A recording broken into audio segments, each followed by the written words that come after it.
As you can see, we have a room full of beautiful women doing an amazing thing today. We're getting a chance to give a voice to all of our creative urges. And so first thing I want to do is, I'm Cheryl Girl, and I would like to say thank you to Tia Birch for bringing all these incredible women together and this opportunity to get on stage again. Now, when you see this, you'll see that my character talks about being a big girl. And you know what? If you don't get anything else from my piece, I want you to know that you're okay exactly like you are, and you're still okay if you want to change, and you can do what you want to do, and life will go on, and you'll be fine. And when you watch this whole thing and put it together, you'll see you got your crazy, I got my crazy, we all got our crazy, but it's still okay. Hi, I'm Vidra, and I just want to say how inspired I was by this entire monologue. I don't know if I should call it a piece, a play. It's beyond words what you could describe this whole experience, because it's one I'll never forget. It's one I'm always going to embrace. It's one I'm going to remember every single woman who's standing here or sitting here. It was so amazing. I do want to say the piece that I did, it really touched my heart, because it reminded me of some things I hadn't thought about in a very long time. And to be able to try to convey what it was saying, plus incorporate some emotions that it brought back for me, it was healing. So thank you, Tia.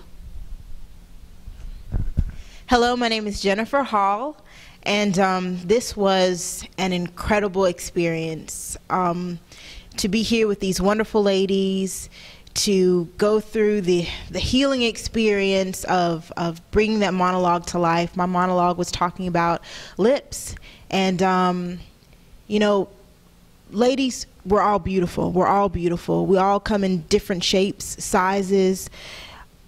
Our lips are what God gave us. And there's no reason to be ashamed, to be sorrowful, or even to try to change what we've got. There are so many women out there going to the doctor to get the lips that we have naturally.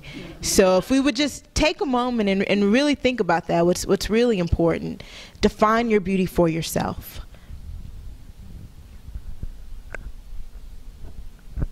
Hello, my name is Marina Thomas, and I was fortunate enough to bring the monologue of Eve alive. And first and foremost, I just have to thank Tia for following her dreams. If I didn't get one thing out of this monologue, Tia reminded me of how important it is to follow your dream, to listen to that voice inside of yourself that cries out to come out and to live. So I just have to give Tia a big shout out for listening to that inner voice that said I wanted to bring this piece to life. And I'm so honored to have been a part of this production with these talented women. What a reminder that we as women, and especially black women, how powerful we are, how beautiful we are, how much we have to offer to the world. And you mark this 2011 Women Rule. Tia saw it, she was a visionary, and she marks history of reminding us as women how powerful and how beautiful we are. So thank you, Tia, and thank you, ladies.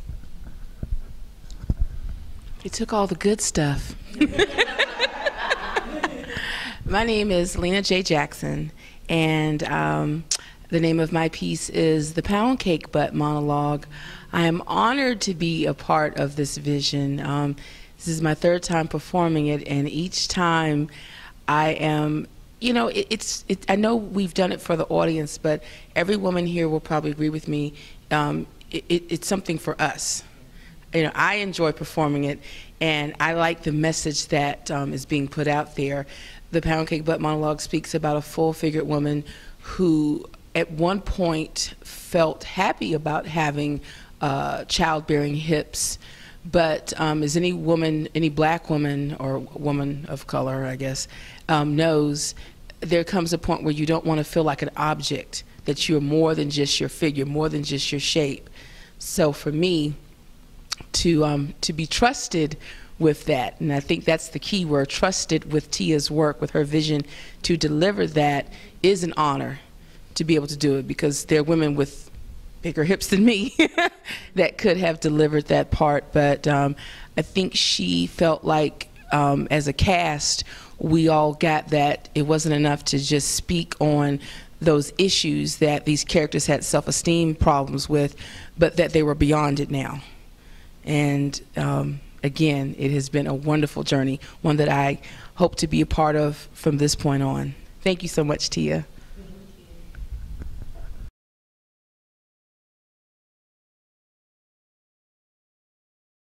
Hi, I'm Artelia Birch. I am the writer of The Resurrection of Eve. I'm also the author of Stumbling Upon Serenity. I hope you enjoyed this production. It means a lot to me. I wanted to write about Eve because I love God. You know, I believe in Jesus, which I refer to as Joshua. I feel that that's Jesus' real name, you know, but I also had a question. I always had a question about the Bible and that creation story, you know, when it said that, you know, Adam went to sleep, you know, and it, you know, Eve was taken out of his rib. It's like the rib is very close to the womb, you know, and I was like, it's a little questionable for me, you know, just kind of growing up in this male, you know, society. Is like, I've always felt like that part could have been switched. So that was my, this piece was my way of kind of saying, I don't know about that, you know, and I still think even if I'm wrong, I'm okay with God, but I had to put that question out there, and I'm sure I'm not the only person. And I had to put the idea out there because I see females a lot of times waiting on some man to come save the day. Why?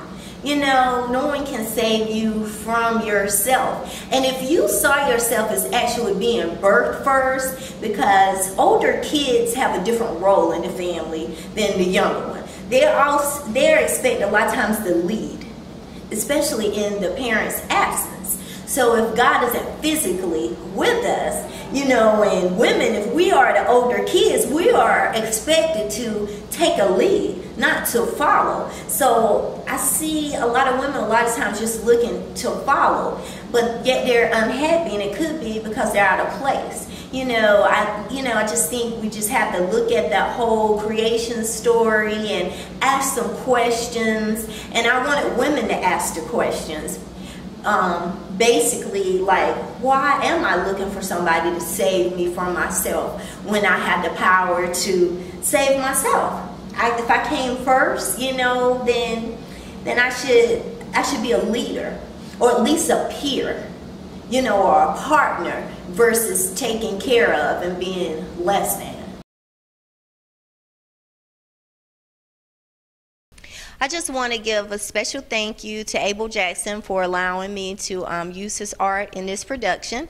Right here, this piece is called The Three Goddesses, but I look at it and I see three manifestations of Eve, you know, from the smirk on her face to just the thoughtful, you know, the creator, and then also the other one that's just the idea of like beauty. She seems a little fixated on her looks over here. So I just think it's a little, I think it's the perfect vision for what we were trying to do. You know, we want to be seen as a woman in her totality, which is beauty, which is thoughtful, and which is fiery a lot of times, you know, and the mother of everyone and everything.